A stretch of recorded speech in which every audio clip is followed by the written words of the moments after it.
Well, look what we have here. You two are a little far from home, aren't you?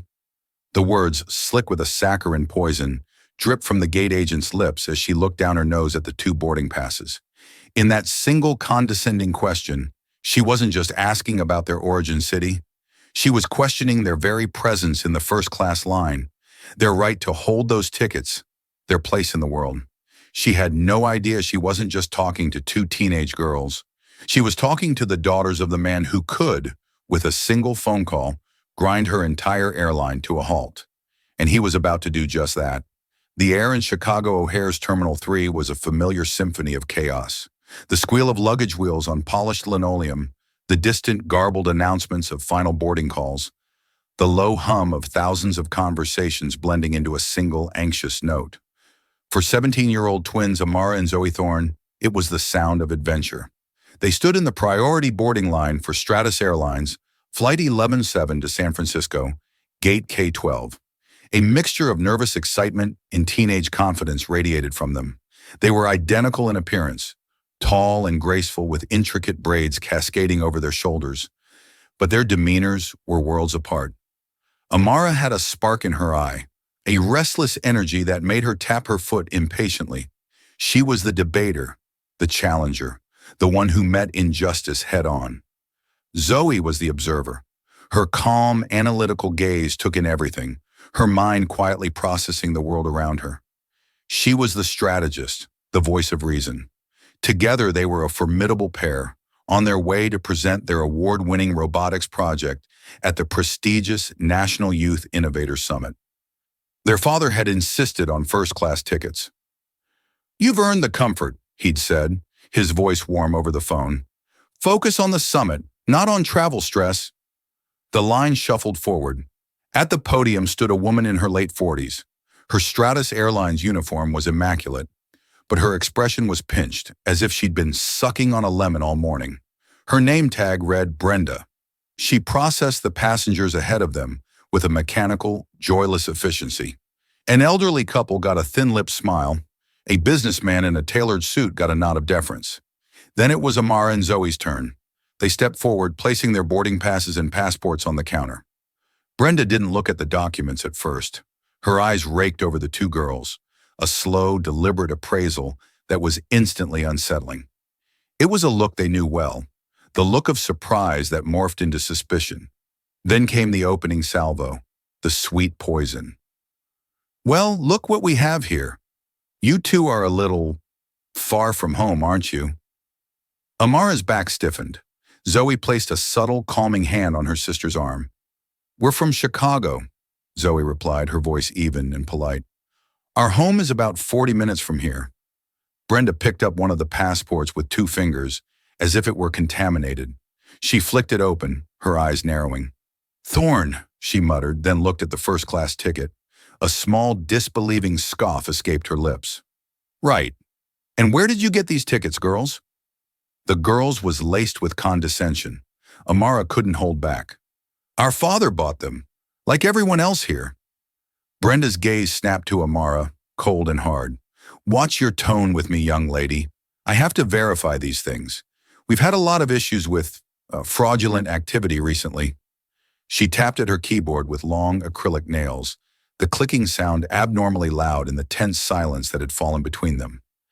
Passengers behind the twins began to stir, sensing a delay. Brenda said, leaning back in her chair with a look of feigned thoughtfulness. "I'm not seeing the payment verification for these seats. It looks like the transaction was flagged." Zoe, the logical one, leaned forward slightly. "That's impossible. My father is a Platinum Apex member with your airline. His corporate account is directly linked. There's never been an issue." She used the precise terminology she'd heard her father use, hoping it would signal their legitimacy. Brenda waved a dismissive hand. "Corporate accounts can be compromised. Things get flagged for a reason." She stared at them, a cruel glint in her eyes. "Are you sure your father bought these? You didn't just find a credit card?" The accusation hung in the air, thick and ugly. It wasn't about a payment flag anymore. It was about two young black women standing in a first-class line. The implication was clear. You don't belong here. Are you accusing us of theft? Amara's voice was low, trembling with a tightly controlled fury. I'm not accusing you of anything, Brenda said, her voice a sing-song of mock innocence. I'm just doing my job, protecting the airline's assets. And right now, these 2 seats are assets I can't release. The system won't let me. She gave them a triumphant smirk. I'm afraid you won't be boarding today. You'll need to step aside and go to the customer service desk to sort this out. She reached for the microphone to announce the final boarding call, a clear act of dismissal. The other passengers, a mix of uncomfortable and impatient, began to shuffle around them. An older man in a tweed jacket, a Mr. Henderson, looked at Brenda with disapproval but said nothing. No, Zoe said. Her voice, though quiet, cut through the noise. It was so unexpected from the calmer twin that even Amara turned to look at her. We're not stepping aside. You haven't given us a valid reason. You're making vague claims without providing any proof. I want to see the flag on your screen. Brenda's face flushed with anger. The nerve of this girl, questioning her authority. I don't have to show you anything. This is an issue of security. Now step aside or I'll be forced to call airport security. Call them, Amara challenged, crossing her arms. We've done nothing wrong. Maybe they can figure out why you're refusing to honor our paid tickets. This was it, the line in the sand. Brenda had expected them to be intimidated, to scurry away with their tails between their legs. She had not expected this level of calm, articulate defiance. It enraged her. She picked up her phone, her thumb hovering over the speed dial for her supervisor. You're making a big mistake, she hissed. Zoe looked at her sister, then back at the gate agent. Her analytical mind had processed the situation. Logic had failed. Politeness had failed. There was only one option left. She pulled out her phone. No, Brenda, Zoe said, her voice as cold as ice. You are. She scrolled through her contacts to Dad. As the phone began to ring, Amara watched Brenda's smug face, knowing with absolute certainty that the woman had just ended her own career. She just didn't know it yet. The name on Zoe's phone simply read, Dad. To the world, however, he was Marcus Thorne, the founder and CEO of Thorne Dynamics, a global logistics and technology behemoth that specialized in time-sensitive, high-value cargo transport. Thorne Dynamics was one of the largest, most profitable corporate clients for dozens of airlines, and Stratus Airlines was at the top of that list. His company spent upwards of $150 million a year with them on executive travel and priority freight shipping. Marcus Thorne wasn't just a Platinum Apex member. He was the kind of client whose personal liaison at the airline had the direct number of the vice president of operations. He picked up on the second ring. Zoe, honey, you girls boarding okay? Not exactly, Dad, Zoe said, her voice remarkably steady despite the adrenaline coursing through her veins. She quickly and concisely explained the situation. The gate agent's name, the accusation of fraudulent tickets, the refusal to let them see any proof, and the imminent threat of calling security. She omitted the overt racism, sticking only to the verifiable facts. Just as he had taught her, present the problem, not the emotion. On the other end of the line, in a sleek, minimalist office overlooking downtown Chicago, Marcus Thorne's entire demeanor shifted. The warm, paternal tone vanished, replaced by a stillness that was far more terrifying than any shouting. He swiveled his chair to face the window, his knuckles white as he gripped his phone. Put your phone on speaker, Zoe. Let me talk to her, he said, his voice dangerously calm. Zoe did as she was told. Her name is Brenda. She's the gate agent at K-12. Brenda, Marcus Thorne's voice boomed from the small phone speaker, amplified by the tense silence at the gate. It was a voice accustomed to commanding boardrooms and dictating terms. My name is Marcus Thorne. I am the father of the 2 young women you are currently detaining. I am also the individual whose credit card, linked to the Thorne Dynamics corporate account, paid for those first-class seats. Can you please explain to me why you are refusing to let my daughters board the plane? Brenda was visibly taken aback. The voice on the phone was not what she expected. It was deep, articulate, and radiated an authority that made the hair on her arms stand up. But her pride and her prejudice wouldn't let her back down. She saw it as a bluff. Sir, this is a private matter for the airline. she said, trying to sound professional. I can't discuss payment details with just anyone over the phone. As I told the young ladies, they need to go to customer service. By now, a supervisor had arrived, a harried-looking man named David Chen. He saw the escalating situation, the two defiant girls, the angry gate agent, the restless passengers, and the phone on speaker. "What's the problem here, Brenda?" he asked, his voice tight with stress. "These two have tickets that are flagged in the system. They refuse to move, and now they've got someone on the phone pretending to be their father," she said, her voice dripping with insinuation. "Pretending?" Marcus Thorne's voice cut through the air like a razor. "Mr. Chen, is it? My name is Marcus Thorne, CEO of Thorne Dynamics. My Stratus corporate account number is TD771 Alpha. Look it up. Right now. You have 30 seconds before I make a call that you will regret far more than this one." David Chen's face went pale. TD771 Alpha. He didn't even need to look it up. Every senior manager at O'Hare knew that account prefix. It was a white glove account, a designation for their top-tier clients who generated tens of millions in revenue. This wasn't some random disgruntled father.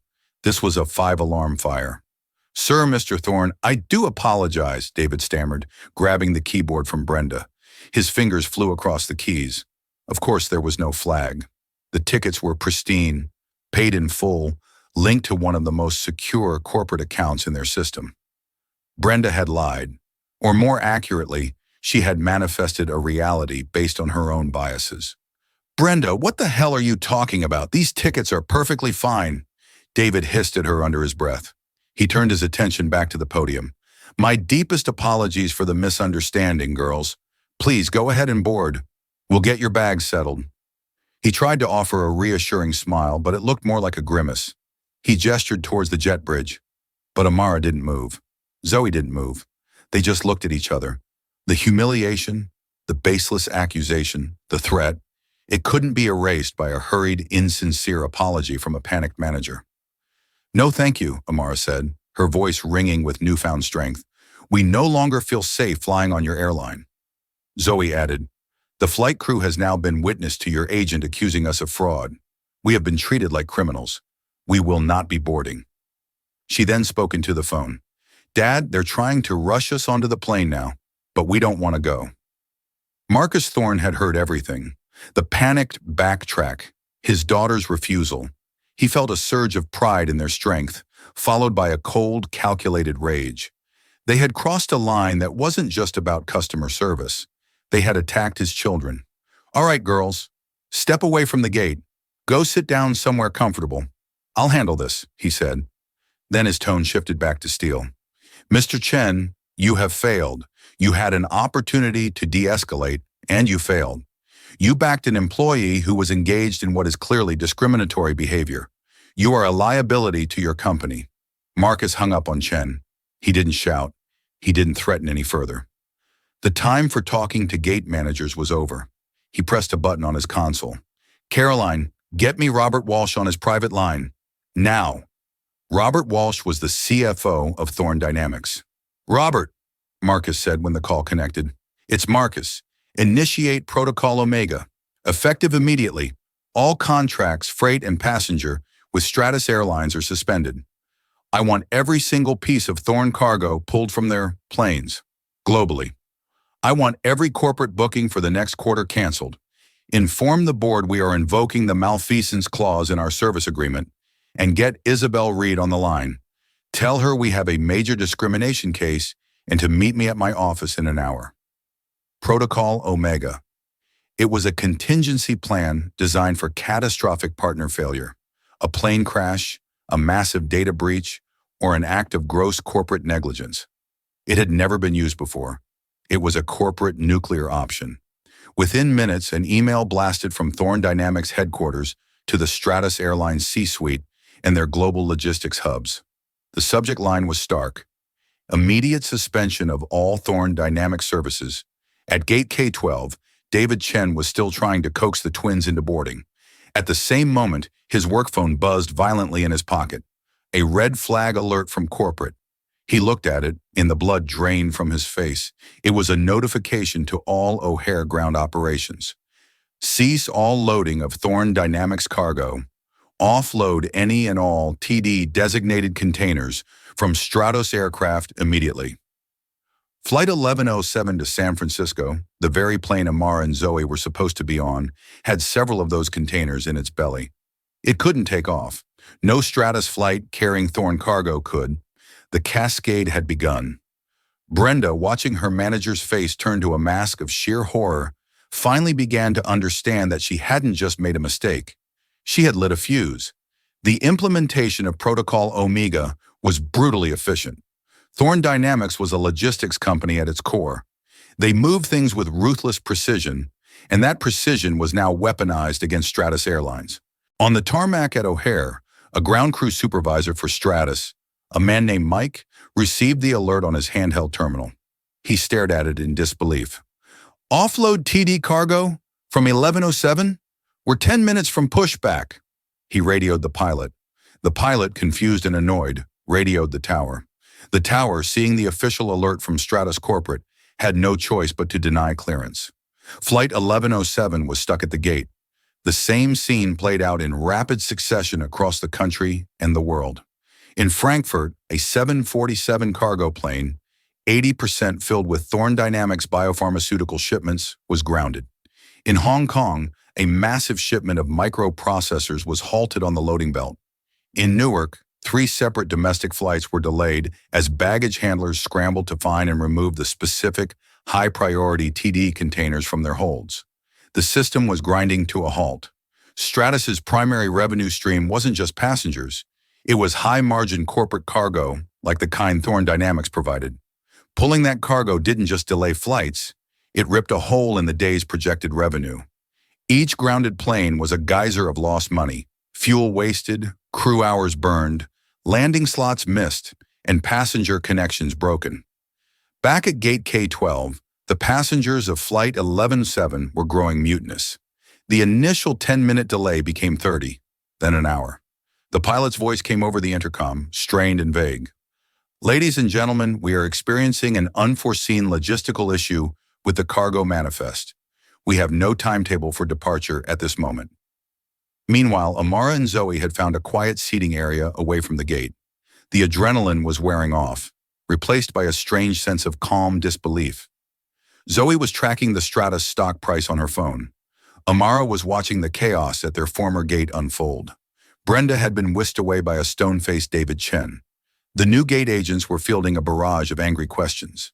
Their father called back, "Girls, a car is on its way to you. Terminal 3 arrivals, door 3A. A black Escalade. The driver's name is Frank. He'll take you home. We'll sort out the summit later. Right now, I just want you home safe."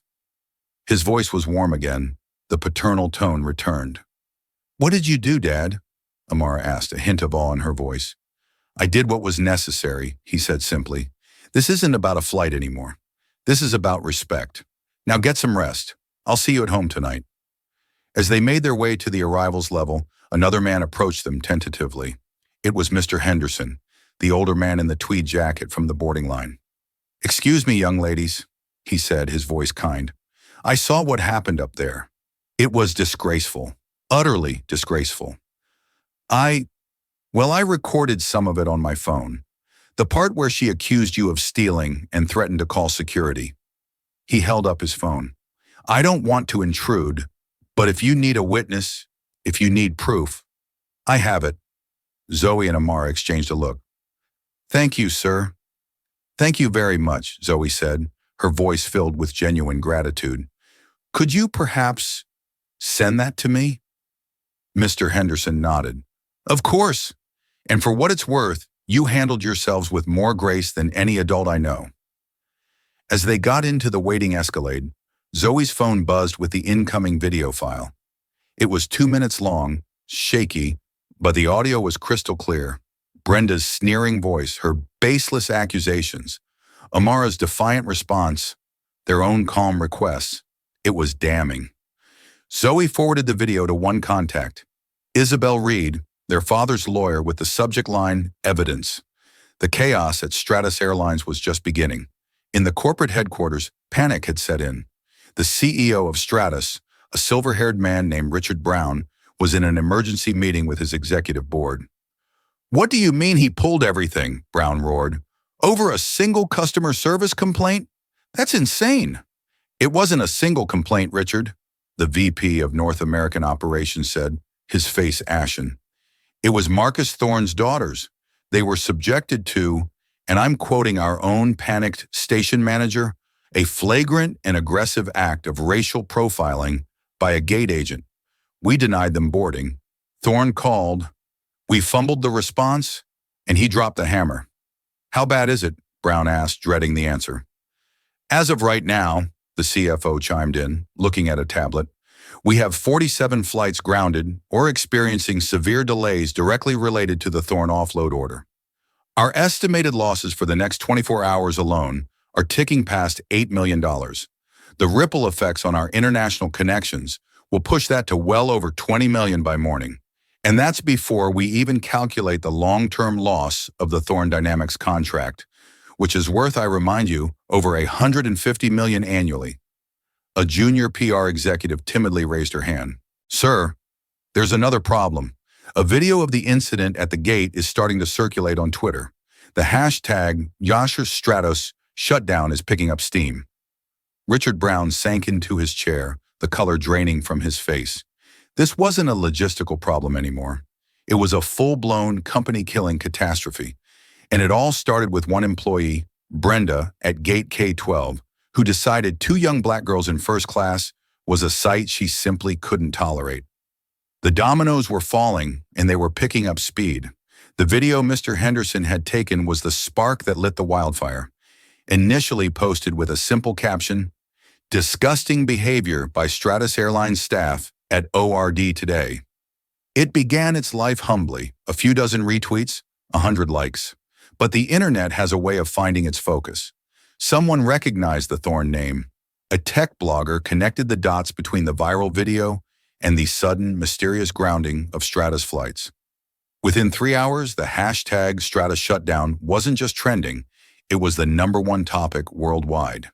The 2-minute video was everywhere. News outlets, starved for summer drama, pounced on it. It was the perfect storm, clear-cut injustice, a powerful David and Goliath narrative, except David was secretly Goliath's biggest customer, and the instant visible consequences of corporate chaos. The story framed itself. Twin black teens denied boarding until their CEO dad unleashes financial Armageddon on airline. Stratus Airlines' PR department, caught completely flat-footed, made a critical error. They released a boilerplate statement. Stratus Airlines is aware of an incident at Chicago O'Hare involving a disagreement over boarding pass verification. We are also experiencing system-wide logistical delays. We apologize for any inconvenience to our customers and are working to resolve both situations. The statement was a disaster. A disagreement? It was a public shaming. Logistical delays? They were self-inflicted wounds from a PR catastrophe. The public saw it for the soulless, evasive corporate speak it was, and the backlash intensified. The comments were brutal. A disagreement? Call it what it is. Racism. My disagreement is that I'll be canceling my Stratos credit card. Stratos shutdown isn't a logistical delay. It's karma. Meanwhile, in a glass-walled conference room at the law firm of Covington and Brown, Isabel Reed was holding a masterclass. She was a powerhouse lawyer in her early 50s, known for her sharp mind and even sharper suits. She had the video playing on a large screen for Marcus, Amara, and Zoe. "This is airtight," Isabel said, pausing the video on a close-up of Brenda's sneering face. "Mr. Henderson is a godsend. We have the agent's unsubstantiated claims, her threatening posture, and your calm, reasonable requests for clarification, Amara and Zoe. This isn't just a case for damages for emotional distress. This is a textbook example of consumer racial profiling." She turned to Marcus. "The Protocol Omega move was brilliant, Marcus. Utterly ruthless, but brilliant. You've already established quantifiable damages for Thorne Dynamics through their breach of service. They didn't just disrespect your family, they failed to provide the secure, reliable service you pay them a fortune for. By grounding their own fleet to pull your cargo, they proved your point for you." "So what's the next move?" Marcus asked. We don't do a thing. We let them bleed, Isabel said with a cool smile. Their stock is already in free fall. They lost 12% by market close. Tomorrow will be worse. They will come to us. Richard Brown will call you groveling. When he does, you don't take the call.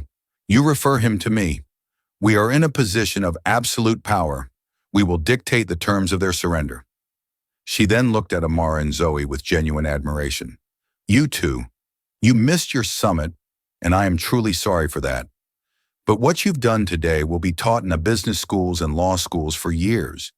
You faced down discrimination, stood your ground, and triggered a corporate accountability event of a magnitude I've never seen. You are the story, and we will control that narrative. Amara and Zoe exchanged a look. This was all so much bigger than a ruined trip. They had been thrust into the center of a national conversation. Their phones were buzzing incessantly with messages from friends, family, and even strangers who had seen the story. The chaos for Stratus was deepening. Competitor airlines were feasting on their misfortune, offering distress fares to stranded Stratus passengers. Corporate clients were calling, spooked by the instability and the PR nightmare, asking about the escape clauses in their own contracts. The Stratus brand was becoming toxic in real time. That evening, Richard Brown, the CEO of Stratos, sat in his office, the glow of his computer screen illuminating his exhausted face. He was watching the Henderson video for the 10th time. He saw Brenda's smugness, her petty tyranny. He saw the dignity of the two young women she was tormenting, and he finally understood. This wasn't about a flag ticket or a misunderstanding. It was about a deep, corrosive rot within his own company's culture, a rot that had been allowed to fester and had now erupted, costing them hundreds of millions of dollars and potentially their entire reputation. He picked up his phone to call Marcus Thorne. As Isabel Reed had predicted, it went straight to a crisp, professional voicemail. He then tried the main line for Thorne Dynamics and asked for the CEO's office. A polite but firm executive assistant answered, "I'm sorry, Mr. Brown. Mr. Thorne is not available. All communications regarding the Stratus Airlines matter are to be directed to Ms. Isabel Reed at Covington and Brown. Would you like her number?" Brown hung up the phone. It was over. They had lost control. Now they would have to pay the price, and the first bill was about to come due for the woman at the center of it all. Brenda. Brenda Kowalski's world began to unravel with the shrill, intrusive ring of her phone at 7 o'clock that evening. It was David Chen, her station manager, but the familiar voice on the line was stripped of all its usual collegial warmth, leaving behind only the cold, brittle tone of a man delivering a verdict. "Brenda, you need to come to the main airport offices tomorrow morning. 8 o'clock sharp," he said, his words clipped and precise.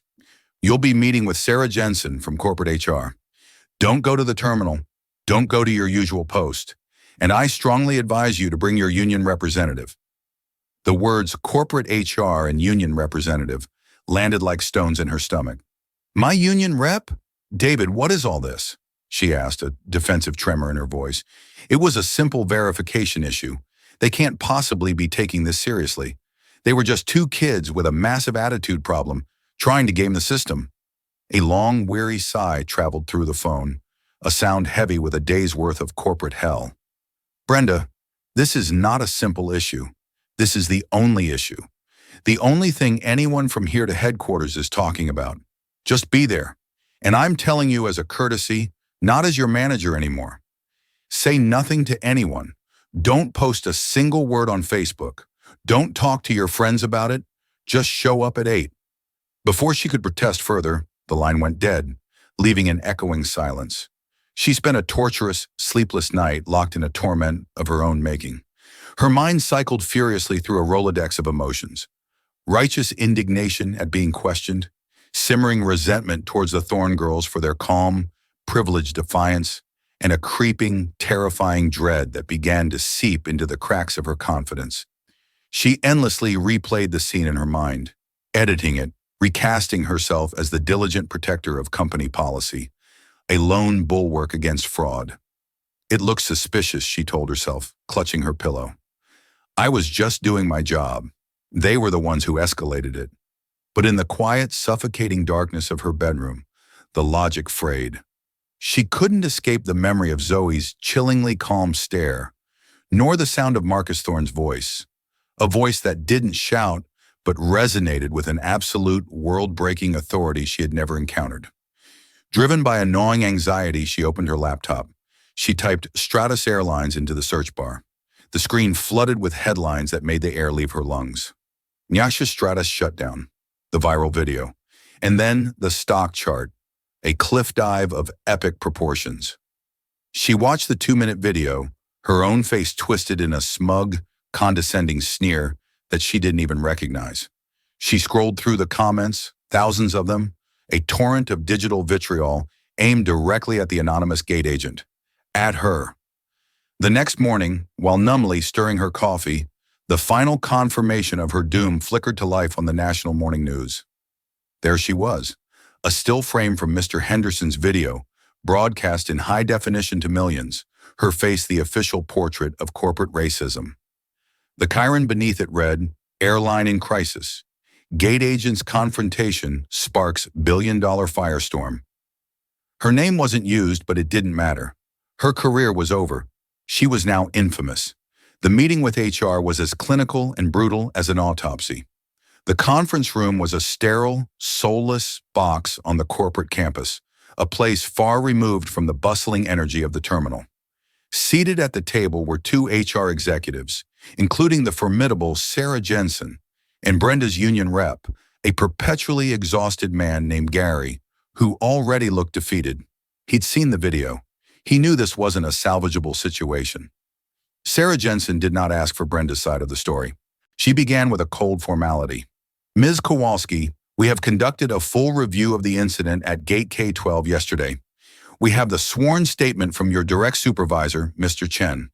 We have the complete system logs from your terminal, which show conclusively that there was never a security flag, payment alert, or any other anomaly associated with tickets issued to Amara and Zoe Thorne. And we have this." She turned a large tablet around. The Henderson video began to play, the audio echoing slightly in the silent room. Brenda was forced to watch her own petty tyranny, her own sneering words, her own baseless accusations.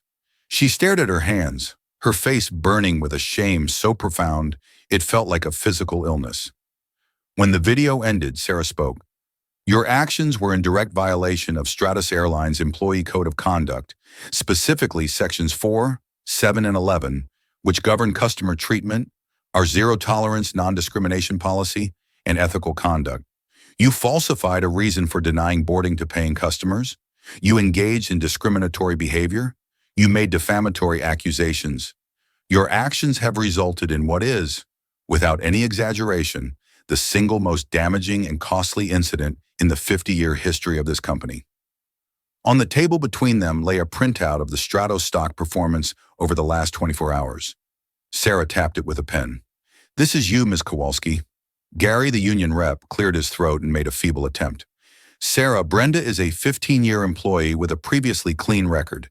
In cases of misconduct, the collective bargaining agreement outlines a path to remediation, perhaps a suspension and mandatory retraining."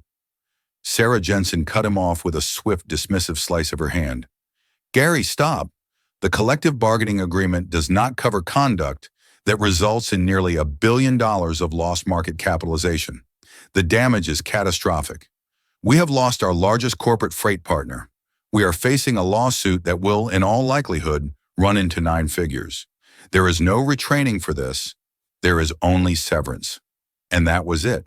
She was handed a box to clean out her locker and was escorted from the building by security. 15 years of her life erased in a 15-minute meeting, but the true karmic retribution was only just beginning. Her firing was a footnote in the company's public apology, but the internet's vigilantes had already found her. Her full name, Brenda Kowalski, was plastered across social media, permanently linked to the video. Her Facebook profile was a cesspool of hatred. Her home address was doxed on a dark corner of Reddit. She was forced to delete every trace of her online life, effectively becoming a ghost. She desperately tried to find another job. 15 years of airline experience had to be worth something, but she was a pariah. In one phone interview for a customer service manager position at a hotel chain, Things were going wonderfully until the interviewer paused. I just need to do a quick search online. Oh, he said, his voice suddenly changing. I see. Thank you for your time, Ms. Kowalski. We'll be in touch. He never was. She was unemployable. The financial pressure became a suffocating weight. Brenda was not a woman of means. She lived paycheck to paycheck in a small mortgage bungalow. Crucially, she was the sole financial support for her elderly mother, who suffered from severe emphysema. Her mother's stability, the expensive oxygen concentrator, the specific nebulizer medications, the weekly visits from a respiratory nurse, was entirely dependent on Brenda's job and the premium health insurance it provided. With her income gone and the COBRA payments to continue her insurance laughably out of reach, she had no choice but to switch her mother to a bare-bones state Medicaid plan. The new plan was a bureaucratic nightmare. The preferred medications were not covered. The oxygen machine was replaced with a cheaper, noisier model. The nurse visits were cut in half. One afternoon, listening to her mother's shallow, ragged breathing from the next room, the full, crushing weight of the irony hit Brenda with the force of a physical blow. At Gate K-12, she had wielded her microscopic sliver of power to make two innocent girls feel powerless, judged, and less than. She had looked down on them from her perch of petty authority. Now she was the one who was truly powerless. She was the one spending hours on the phone, begging an indifferent bureaucrat on a recorded line to approve a life-sustaining medication for her mother. She was the one being judged and dismissed at every turn. She had become the architect of her own misery, and worse, the misery of the one person she loved. The hard karma wasn't just a lost job or a tarnished name. It was sitting in the dim light of her living room, listening to the wheezing echoes of her own cruelty, a constant, agonizing reminder of the day she chose to be unkind, and in doing so, destroyed everything that mattered. For Stratus Airlines, the financial hemorrhaging was not a slow leak. It was a severed artery. The hard karma was not a distant threat. It was a flash flood of financial and public relations ruin that swept through every level of the corporation. The C-suite, once a sanctuary of calm, strategic thinking, had devolved into a frantic war room where every new report brought another wave of bad news. The stock, which had already suffered a catastrophic plunge, continued its freefall in pre-market trading, triggering circuit breakers that only amplified the sense of panic among investors. The 6EU Washington Stratus shutdown hashtag was no longer just a trend. It was a brand-defining meme, appearing in late-night monologues and morning news roundups. Their competitors were ruthless, launching aggressive ad campaigns targeting Stratus's core business routes, offering sanctuary fares for passengers stranded by the Stratus meltdown. The phones in their corporate sales department rang incessantly, but they weren't new bookings. They were longtime corporate partners, spooked by the instability and the toxic PR, calling to activate the emergency exit clauses in their own multi-million-dollar contracts. CEO Richard Brown felt like the captain of a ship tearing itself apart in a hurricane of his own making. In an emergency board meeting, the numbers laid out by his CFO were apocalyptic. Beyond the immediate loss of the Thorne Dynamics contract, the CFO explained, his face grim, we've now had 4 other Fortune 500 clients suspend their accounts, pending a review of the situation. The cost of rebooking and compensating tens of thousands of stranded passengers is projected to exceed $30 million. The overtime for ground crews, the fuel costs for grounded planes, the fines for missed landing slots. Richard, we are bleeding close to $100 million in tangible losses, and the damage to our brand's goodwill is, frankly, incalculable. Brown knew that firing a single employee and issuing a limp press release was like using a teacup to bail out the Titanic. The source of the storm was singular: Marcus Thorne, and the only path through the storm led directly to the office of his notoriously formidable lawyer, Isabel Reed. Swallowing what was left of his pride, Brown made the most humiliating call of his professional life. "Ms. Reed," he began, the words feeling foreign and brittle in his own mouth. "Richard Brown, I believe we need to talk." Isabel Reed's voice on the other end was not triumphant or gloating. It was as cool and sharp as surgical steel. "I agree, Mr. Brown. My clients are prepared to listen. We can meet tomorrow, 10 a.m., my office. I suggest you come prepared to discuss a global resolution. And Richard, she added, her tone dropping a degree colder, bring whomever you need to sign the checks. Don't waste my client's time. The meeting was a masterclass in annihilation. Brown arrived with his lead counsel and two other corporate lawyers from their top-tier firm. They walked into the main conference room at Covington and Brown, a vast space of dark wood, brushed steel, and a single immense window that offered a panoramic view of the city, a view of the world from a position of power. They found only two people waiting for them, Isabel Reed, poised at the head of the table, and Marcus Thorne, seated to her right. He wasn't looking at them, but rather out the window, his presence a silent, looming thundercloud. Brown began with a prepared, deeply rehearsed apology.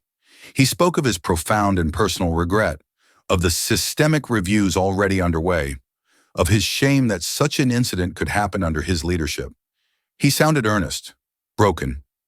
Isabel let the silence hang in the room after he finished, allowing his words to evaporate into insignificance. Then she leaned forward, her hands clasped. Thank you for that performance, Richard. I'm sure your PR team approved. Now let's talk about restitution. Your company's actions created two distinct and actionable sets of damages. First, the profound personal injury inflicted upon the Thorne family. Second, the flagrant breach of contract and resulting financial injury to Thorne Dynamics. She slid a slim, elegant folder across the polished table. Let's begin with the Thorne family. For the public humiliation, defamation of character, and severe emotional distress inflicted upon two 17-year-old girls by your employee, on your property, and under your authority, we are demanding a public settlement of $20 million. Brown's lead counsel, a man named Bob Langer, physically recoiled. $20 million? That's an absurd figure. It's completely unprecedented for a personal injury claim of this nature. Isabel's eyes narrowed. What's unprecedented, Bob, is a gate agent's racism costing a company $1 billion in market value before lunchtime. What's unprecedented is my client having the power to cripple your global logistics and choosing to do so. The number is $20 million, and that money will not go to the Thorne family. It will be donated in a very public ceremony to a newly established foundation run by Amara and Zoe Thorne. It will be named in perpetuity the Gate K-12 Foundation.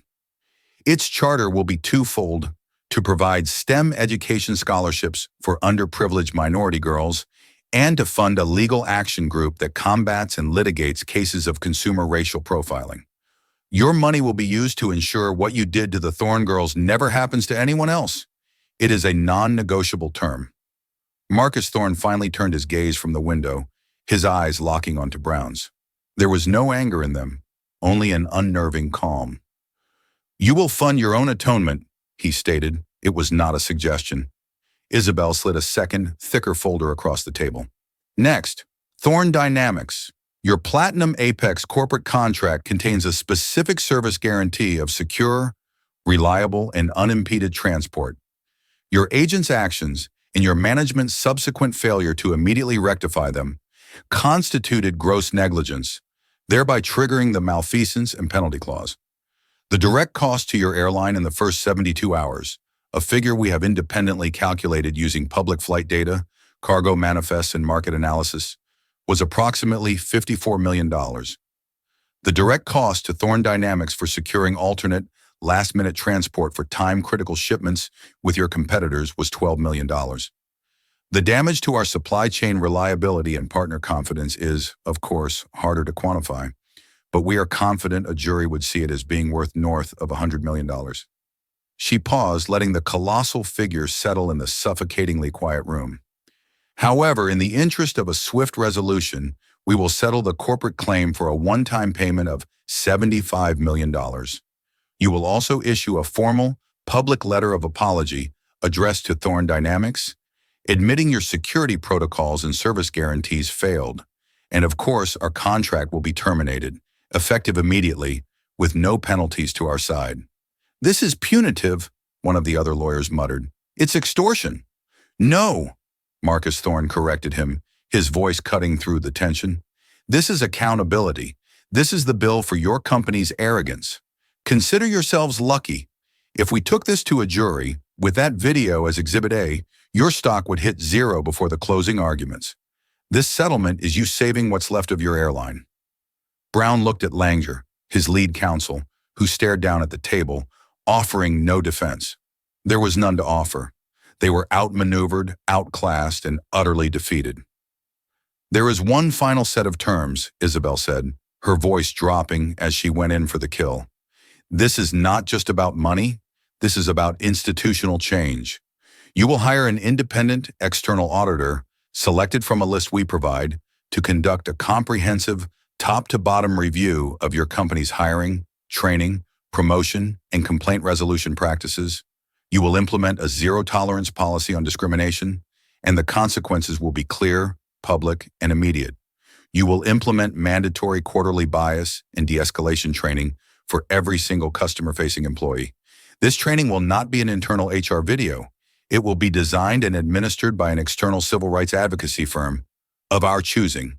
She saved the last term for the end, delivering it directly to Brown. "And finally, Richard, you will tender your resignation, effective no later than the close of business Friday." That was the killing blow. "My resignation?" Brown whispered, the blood draining from his face. "Accountability starts at the top," Marcus said, standing up to his full height, casting a long shadow over the table. "You presided over the corporate culture that allowed a Brenda Kowalski to feel safe in her prejudice. A culture that trains supervisors to manage problems, not solve them. The rot grew on your watch. It stops with you. A new CEO is the only way the market and the public will believe you are serious about a new beginning. Your board will fight you on it for a day, and then they'll thank you for being the sacrificial lamb that allows them to move forward. It is the only way to save the company." Richard Brown sat back in his chair, a broken man. The price of surrender was total. It was financial, it was structural, and it was deeply, humiliatingly personal. He looked at his team of high-priced lawyers who could offer nothing but grim, silent confirmation. He had no cards left to play. He let out a long, shuddering breath. "Agreed," he said, the word tasting like ash in his mouth. "All terms agreed." Within a week, the business world was rocked by the news. Stratus Airlines announced a landmark settlement, including a stunning $20 million endowment for the newly formed Gate K-12 Foundation. And their CEO, Richard Brown, had officially stepped down to pursue other opportunities. Buried deep within their quarterly SEC filing was a single cryptic line item, a one-time contractual service failure charge of $75 million. The karma that struck Stratus Airlines was not a simple stock dip. It was a forced, painful, and hideously expensive public exorcism. They were compelled to pay for their sins in cash, in reputation, and in power. They were humbled, broken, and forced to rebuild from the smoldering ashes of a fire that was ignited by a single ugly spark of bigotry at Gate K-12. In the end, Amara and Zoe never made it to the Youth Innovators Summit. Instead, they became innovators of a different kind. The Gate K-12 Foundation became their project, a testament not to their skills in robotics, but to their resilience in the face of ugliness. They didn't just win a trophy, they ignited a movement, proving that standing up for your dignity can have consequences that ripple through boardrooms and change the very fabric of a billion-dollar corporation. Marcus Thorne showed what happens when power is used not for accumulation, but for protection and justice. And Brenda? Her story serves as a harsh, cautionary tale, a reminder that the small-time tyrants of the world, those who wield their tiny scraps of authority like weapons, often end up being the primary victims of the wars they start. The world doesn't always deliver justice, but on that chaotic day in August, for Stratus Airlines and for Brenda Kowalski, the bill came due. It was paid in full, with interest. What did you think of this story? Does it show how quickly things can escalate? The story of the Thorne twins is a powerful example of how standing your ground against injustice can trigger an avalanche of accountability. If you found this story compelling and want to hear more tales of karma, justice, and the unexpected ways the world rights its wrongs, make sure to hit that like button, share this video with someone who needs to see it, and subscribe to the channel. Click the notification bell so you never miss a story. Let us know in the comments. What would you have done in the twin situation?